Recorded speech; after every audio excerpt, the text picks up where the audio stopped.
4 years after the Supreme Court ruled in favor of self-identification of gender in the famous NALSA case, and months after the Apex Court held that Section 377 of the Indian Penal Code was a violation of fundamental rights, it seems the LGBT community is finally being integrated into the mainstream. But there is a group that is invisible even within the marginalized. Transmen, as female to male transgender people are called. So absent from the popular imagination that in a country where people wish their daughters were sons, the ones who are in fact sons have been erased from the conversation on transgender rights. And that is who my book Invisible Men is about. Trans men and their struggle for self, social and familial acceptance in a world which often confuses transgender with intersex. Nandini Krishnan is an author and journalist. Since 2016, Nandini travelled all across India from Manipur to Maharashtra, Kashmir to Kerala, meeting trans men and their partners to explore trans masculinity. She interviewed more than 60 people including doctors, lawyers, theatre makers and allies apart from trans men. And in this podcast, we're about to listen to some of these voices and explore the various layers to the lives of trans men. Maybe something will be happen after, suppose they kill me, okay. After that, maybe one revolution will come, then law will change everything, but I will not be there. I can take the risk. I never sing a song, okay, because the voice that came out, I can tolerate that one. Nowadays I am talking much more than before. I can tolerate, it's changing, okay, wow, this is changing. ಕಡೆ ಆ ಕಡೆ ಒಂದು 2-3 hours ಆಲೋಚನೆ ಮಾಡಿ ಸಾಕಾಯಿತು. ಈಗ ಸತ್ತೋಗ್ಬೇಕು ನಮ್ಮ life ಇಷ್ಟೇ, ಯಾರು ಸಪೋರ್ಟ್ ಇಲ್ಲ, ಸತ್ತೋಗ್ಬೇಕಂತ ಪ್ಲಾನ್ ಮಾಡ್ಕೊಂಡಿರೋದು. ಅವ್ರದ್ದು ಬ್ಯಾಂಗಲ್ಸ್ ಎಲ್ಲ ಇತ್ತು, ಪೌಡ್ರ್ ಮಾಡಿ ಒಂದು ಗ್ಲಾಸಲ್ಲಿ ವಾಟರ್ ಹಾಕೊಂಡು சத்தோகேதான் ஃபைனல் டிசிஷன். எங்கள் அப்பா என்ன பண்ணார், என்னை சிலுவையில் கட்டி போகிற மாதிரி ஒரு துணி இல்லாமல் என்னை அப்படியே கட்டி போட்டு நிற்க வச்சுருந்தாரு. அது எல்லாத்தையும் நான் தாண்டி தான் அப்போயே எங்கள் அப்பா கத்தி எடுத்து வெட்ட வந்தார். அப்பயும் நான் சொன்னேன், நீ என்னதான் வெட்டினாலும் இதுக்கப்புறம் என் வானமே போச்சு, இதுக்கப்புறம் நான் பொம்பளே வாழ்ந்து என்ன பண்ணுறது, நாமளே வாழ்ந்துட்டு போயிடுறேன், உனக்கு இஷ்டம் இல்லைன்னா விட்டுருங்க, நான் போய் என் லைஃப்பை பார்த்துக்கிறேன். Selvam was the first trans man I met in India while making a documentary in 2006. I would meet him again 10 years after our first encounter, and his world had changed. நான் அவங்கள எப்படின்னா நம்மளை புரிஞ்சுக்க மாட்டாங்கன்னு நான் இருந்தேன். ஆனால் அவங்க என்ன சொல்லிட்டாங்கன்னா, நீ எப்படி இருந்தாலும் எனக்கு வேணும் அப்படின்ட்டாங்க. அவங்களுக்கு இப்போ என்னை பொண்ணா இருக்கேன்னு தெரியாது. எல்லாம் சொல்லுவாங்கல்ல, பொண்ணா எடுத்து பையனா மாறுறாங்க அப்படின்றது அவங்க உண்மையிலேயே பையனா மாறிட்டாங்க அப்படின்னு தான் தெரியும். அவங்க நம்புறாங்க, எங்க ஊரே நம்புது. எங்க ஊர்ல எல்லாரும் கேட்பாங்க, இப்பயும் தான் சொல்றாங்க, நீ எப்ப கல்யாணம் பண்ண போற, எப்ப கல்யாணம் சோறு போட போறேன்னு கேக்குறாங்க. நீ என்ன கிழவன் ஆன பிறகு கல்யாணம் பண்ண போற, எவ்வளவு சீக்கிரம் கல்யாணம் பண்ண போறேன்னு கேக்குறாங்க. என்னப்பா நீ இந்த மாதிரி கல்யாணமே பண்ணாம உட்காந்துருக்க அப்படின்னு. பார்க்கலாம், ஒரு பொண்ணு கிடைச்சா கல்யாணத்தை முடிச்சிருவோம். ரொம்ப கஷ்டங்க அது. நான் ஓப்பனா எனக்கு இப்பெல்லாம் என்னை பத்தி யார்கிட்டயாவது சொல்லணும்னா மனசு கூசுது. நான் பையனாவே ஃபீல் பண்ணி வாழ்றேன்னா, பட் அதுவே ஒரு பொண்ணுகிட்ட போய் சொல்றது கொஞ்சம் கூச்சமா தான். Sex reassignment surgery was no longer illegal in India. Trans women who had once undergone surgery in seedy by-lanes at the hands of quacks were now able to go to hospitals. So were trans men. Selvam is among those who have begun their medical transitions with hormones and surgery. But what appears to be a positive development is only part of the story. Among the LGBTI community also, they always talking about sex, only sex all the time, sexual orientation, sex. You know, like whenever a report comes for a gay, then first nude or something, half nude pic. What's the point of that? All the peoples are not so progressive. There are thousands of people who are ignorant about these issues. When they see the picture, then they will just grasp at the first point on the pictures. Like two boys are in nude, hugging each other. If a boy and a girl is hugging each other, they will think that it's normal. But if a girl and a girl hugging in a nude and a boy hugging in nude, then they will not go through the story. Nandini. They will just, like the first view will be focus on their pictures only. This is what I really feel bad.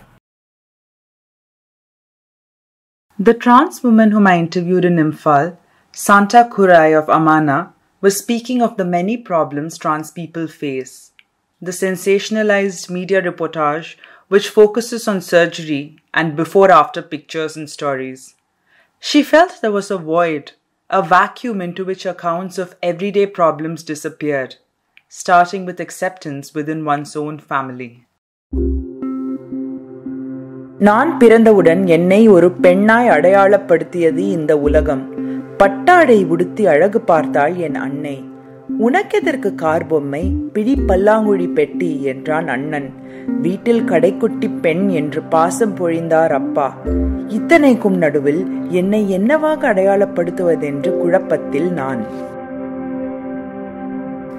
The trans men whom I interviewed for the book would all tell me similar stories of growing up, of indulgence from parents, even pride at their daughter scaling trees and playing cricket, which would suddenly transform into restrictions and sometimes rage once the child hit puberty. It was bad enough for a boy to grow breasts and deal with a monthly reminder that he was not biologically male. But even worse was being separated from his best friends because they were boys and girls should not interact with boys. Growing up in such deep isolation, the networks which trans men are beginning to form through social media and local meetups and mailing lists have been what some describe as life-giving. Jamal Siddiqui, for instance, runs a YouTube channel in which he documents his transition, and one can see from the comments left below each of his videos that he has been a source of inspiration and is often a source for answers that many people are searching to their questions.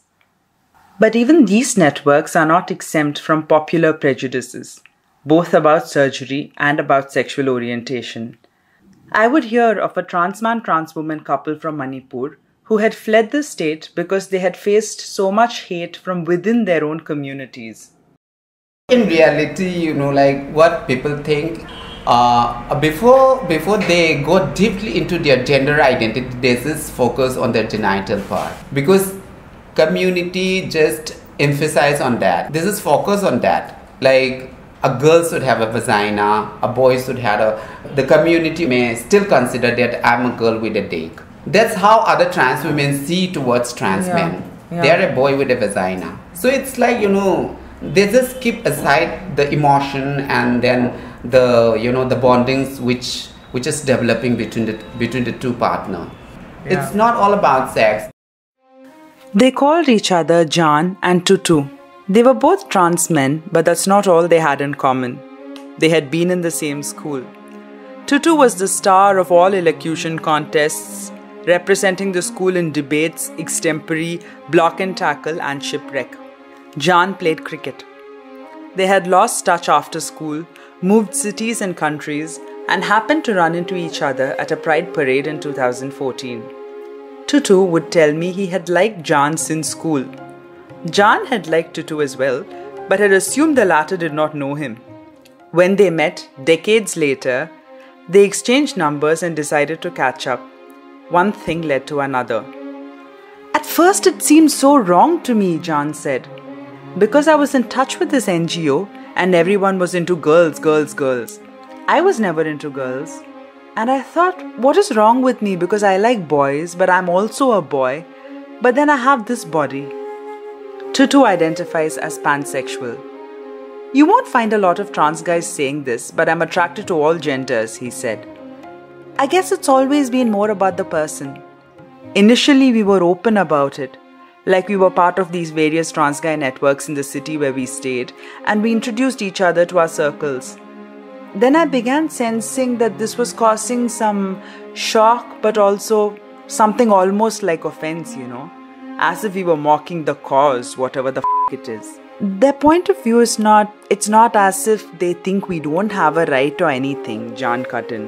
I think they don't understand because they have all had to face struggles. Like all of us, right? We think no, John, I'm not invalidating the fact that they may have certain perspectives with which they've grown up, or that it's hard to understand.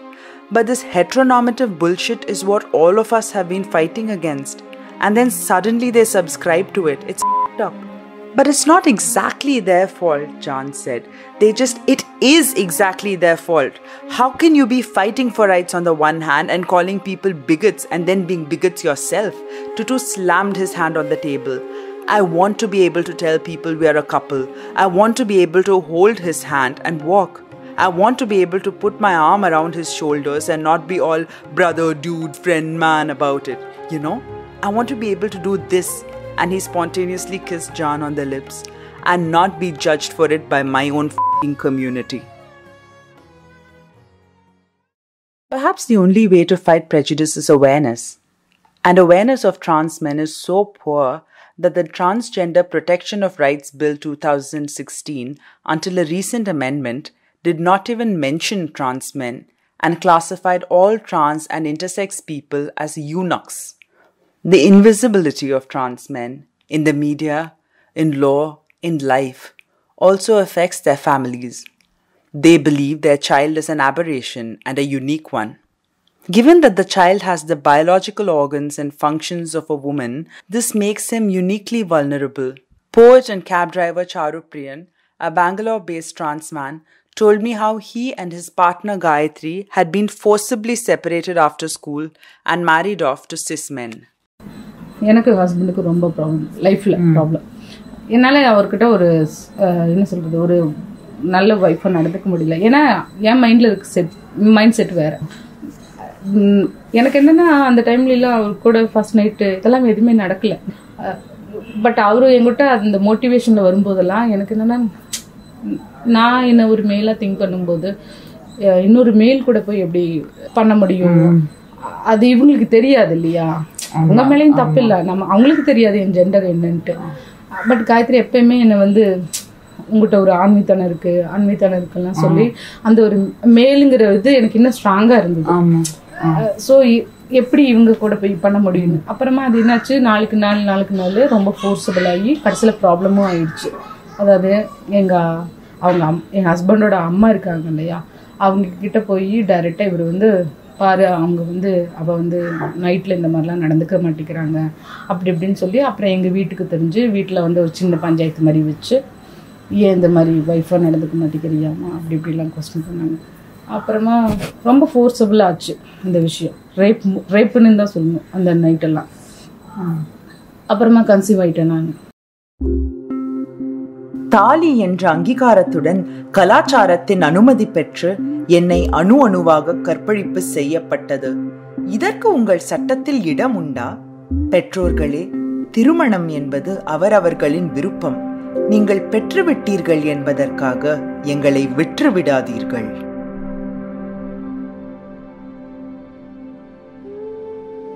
Trans women have a tradition which has been linked to religion. The worship of Aravan or Iravat, the son of Arjuna, who in the Mahabharata married Lord Krishna in female form. However, mainstream Hinduism makes no space for gender transition, particularly from female to male. The legend of Shikhandi, Amba in male form, is confined to the epics. As for the Abrahamic religions, most followers believe their religious books expressly forbid both same-sex relationships and gender transition. Bilal is a Shia Muslim who grew up in Bombay and now works in a country the name of which he asked me not to disclose. Some years ago, he had a series of exchanges with a cleric from Iran over email and found that Islam did make allowance for gender transition. A fatwa had been issued granting a trans man a license to undergo sex reassignment surgery in Tehran. It appeared religion was on his side. After discussions with the cleric and with his own partner, Bilal decided to come out to his family. He had it all planned. His entire family, 3 sisters and a brother, along with their spouses and children, would be in Bombay for a family wedding. It would be the perfect time to speak to them. He prepared a PowerPoint presentation with 33 slides. He sent the presentation to his brother-in-law and asked him to share it with the rest of his family. His brother-in-law asked him to come home one evening for what Bilal thought would be a chance to explain himself to his family. This is his story. Since Bilal did not want his own voice in the show, the following narration has been enacted by actor Rohan Gupta. When I went there, my parents were sitting outside and they asked me to go in first. They would follow. My brother-in-law accosted me and said, "Look, I've called this cleric. I found out this is all rubbish and your presentation is all rubbish, and in Iran there's a whole group of apostates, people who are anti-Islam, and they're following it. And this letter is not authentic. And we're going to get a counter letter for you." And they started this whole religious debate. So I told them, hold on.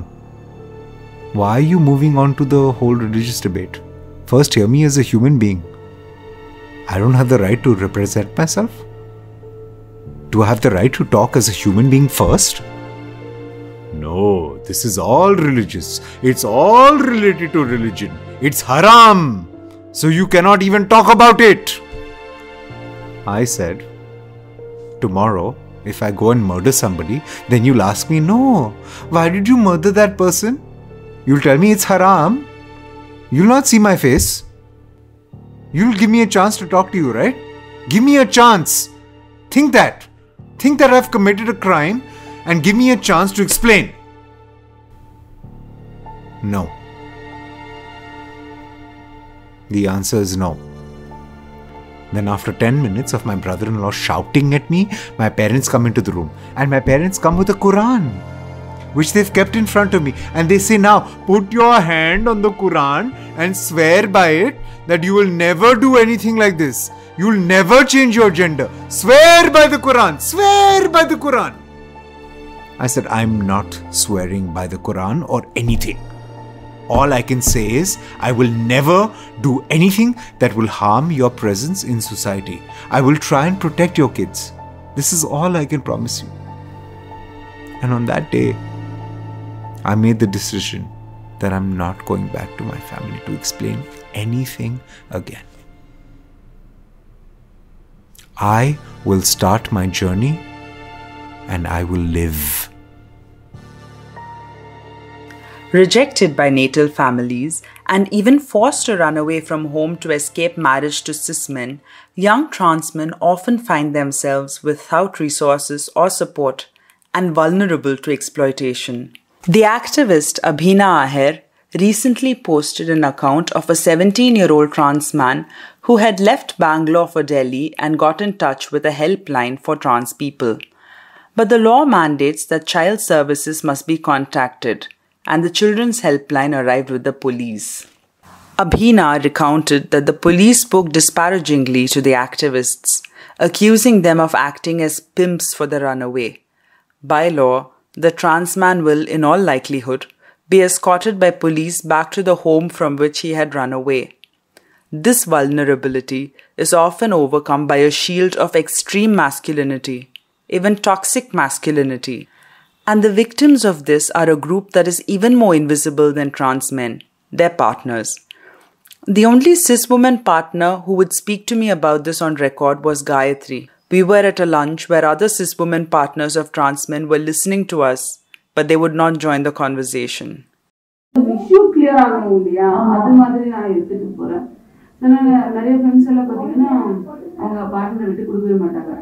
ஒரு nervousness இருக்கு, எனக்கு அந்த நர்வஸ்னஸும் கிடையாது. எனக்கு ஒரு feminist, அதனால எனக்கான வாய்ஸை நானே எடுத்துப்பேன். அது எங்கேயா இருந்தாலும் சரி, இன்னொருத்தர் சப்போர்ட் தேட மாட்டேன். இந்த மாதிரி ஒரு பிரச்சனைகள் எல்லாரும் 10 வருஷம் கழிச்சு இப்பதான் ஃப்ரெண்ட்ஸ் எல்லாம் வந்து பேச ஆரம்பிச்சிருக்காங்க. ஆமா, என் பார்ட்னர் வந்து எஸ்ஆர்எஸ்க்கு முன்னாடி ஒரு மாதிரி இருந்தா, எஸ்ஆர்எஸ்க்கு அப்புறம் ரொம்பவே ஆண்மையான, அதாவது ரொம்ப நெடுவையில நடந்துக்கிறான். நிறைய நம்மளுக்குள்ள எங்களுக்கு ஆல்ரெடி வேற வேற குழந்தைங்க இருக்கு, ஆனா நம்ம 2 பேருக்கும் சேர்ந்து ஒரு குழந்தை வேணும் அப்படிங்கிற ஒரு ஆசை இருக்கு. However, trans men themselves have been on the receiving end of intimate partner violence from cis women. An anonymous account published on the website feminisminindia.com on October 10 reads, I am a middle-class trans man. Most of us do not even know concepts like abuse. All we know is only silence. My first memory of being abused was when I was lying on a bed and a dupatta came out of nowhere. She tied my hands with it and had sex with me. After that, I told her I wanted to go home, as I had never felt that uncomfortable before. She suddenly started crying. I forgot my own feelings and felt rather guilty about what I had said. I never realized it was a form of emotional manipulation. It is hard for both trans men and cis women in relationships with each other to find redressal through the law for violence. Most people smirk when the law is mentioned, since even mandates by the apex court are yet to be implemented. The transgender bill, which ideally should have improved on the NALSA verdict, ignores most liberal aspects of that judgment. And though the NALSA judgment does away with surgery as a prerequisite for changing one's documents, the Gazette Office in most states insists on a sex reassignment surgery certificate, among other things. Kritik Shiva, a final year engineering student of IIT Madras, who is vision impaired, told me of a 5-month-long effort to have his gender legally changed after getting an affidavit. First step, what the constitution states is you have to approach a lawyer, get a notarized affidavit, and then publish in the newspapers, one regional, one English. I finished that by May itself. And then my lawyer told me to approach the Gazette Office. It's like more than like 15 times I have gone to Gazette Office and come back. And I'm also having vision disability, right? So it is very difficult for me to go. So I have to, each and every time I have to call someone and go. And I thought maybe I can take my parents, so that people will know that parents are supportive to me, and maybe the process will be smoother. I thought like that. So first time when I went in June or something like that, they asked me for a surgery certificate. I had my hormonal procedure certificate and I had this affidavit. I went and showed them that the affidavit is enough and the newspaper publication I'm having, and they said they just threw it away. They were like, no legal documents, we will not see. And I was like, what the hell? And I just told them like, you should not ask for surgery certificate at all. It's not mandatory. We have the right to identify as any of the 3 genders, transgender, male or female. They didn't pay any heed to what I'm talking. They were like, you don't talk all rules and stuff to us, kind of thing, very rudely.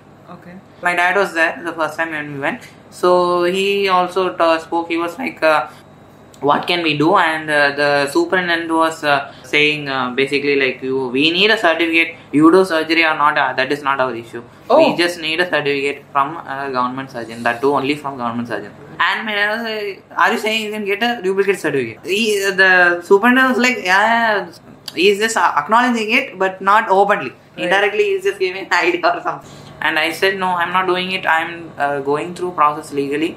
I just want to do everything legally, not I don't want to produce any false documents. And now I have parent support also. That is so it was easy for me. I could go for the surgery. I had the money and I could go for the surgery. And then again I went to the people. I showed them my surgery certificate by my surgeon. I did it in a private hospital, in Apollo hospitals, and my surgeon gave a certificate stating that he has done the phase 1 of sex reassignment surgery for me, that I am female to male and I identify this, and I have my psychiatric certificate, 2 psychiatric certificates that is necessary. I have a hormonal procedure certificate, and after all this, I went and then they were like, no, we want only from the government surgery. I was like, how does it make sense? Well, my surgeon only did surgery for me. And there is no point of me going and getting a certificate from a different surgeon. Kritik told me he had to visit the Gazette Office several times even to begin the process of applying for a notification. Once they had made him write out an application form. 4 people had published a gender change announcement in that fortnight's Gazette just in Tamil Nadu. Kritik estimates that at least 20 people apply for a gender change each month in the state. Yet there is no ready-to-fill form. Applicants are expected to write their own letters, referring to a sample. The letter must be in English, in which many locals may not be fluent. After that, I went every small correction. They were like nitpicking. They didn't give proper information. For example, we have to write a cover letter to the director of the Gazette office. In that cover letter, starting my name should be old name. End also I have to sign with my old name. Right. But in the middle only, in the subject I have to write my name that I have chosen. That I am henceforth known as this and so and so. So that and all they didn't say in the last minute. Whenever we go there, they will just they're very irresponsible basically. Right. And after that, they also told me to bring lot of proofs. My birth certificate, my 10th and 12th certificate, my TC certificate. The only thing they didn't ask was my caste certificate. I enclosed at least like 8 or 9 documents. That was I was very shocked to hear that they are asking ration card and birth certificate. Because most of the guys are trans women out there who I know.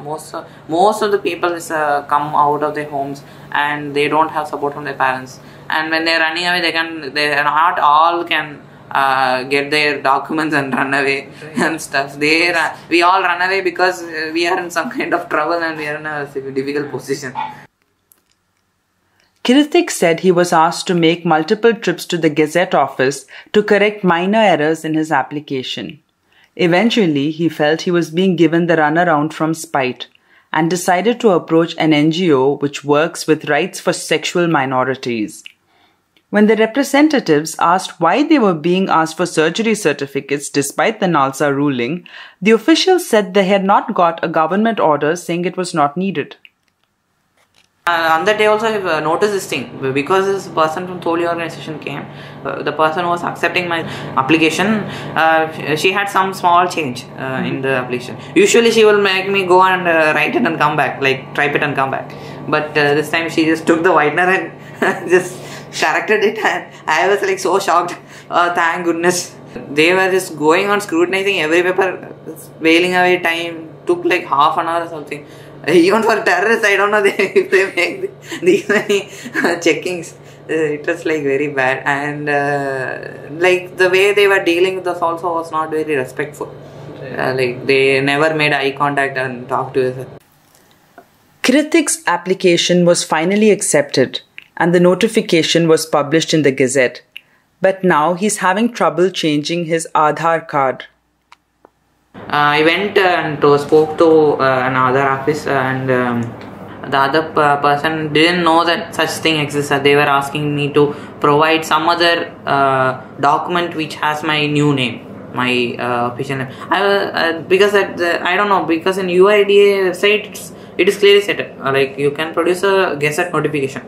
That is one of the documents you can provide for name and name gender change. Gender change, there is no specific document that is there on the UIDA website. I checked thoroughly. Only for name change it was there. But gender change, I think it should be acceptable, because that is a procedure, right?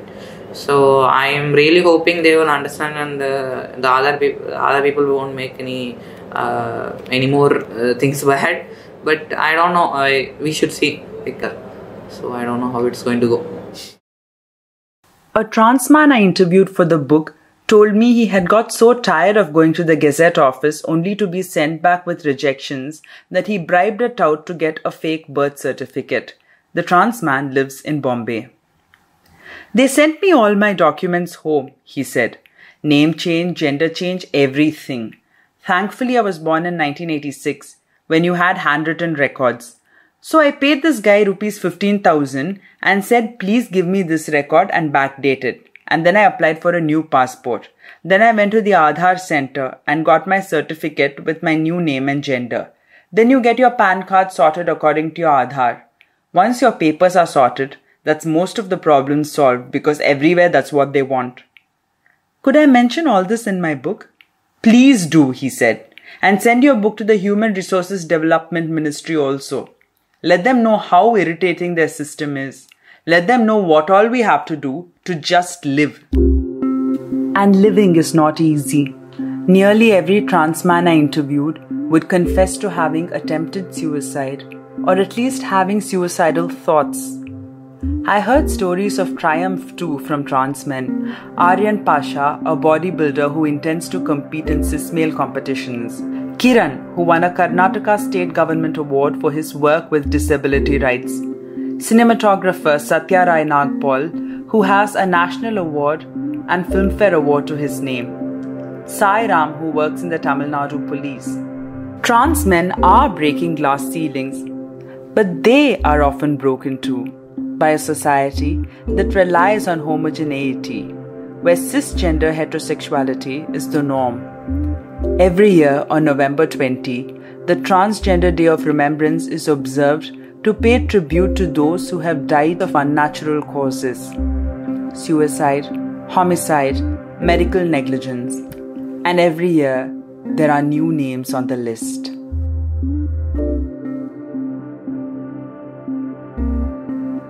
If you like listening to this podcast, log on to the Quint website and check out the podcast section for more.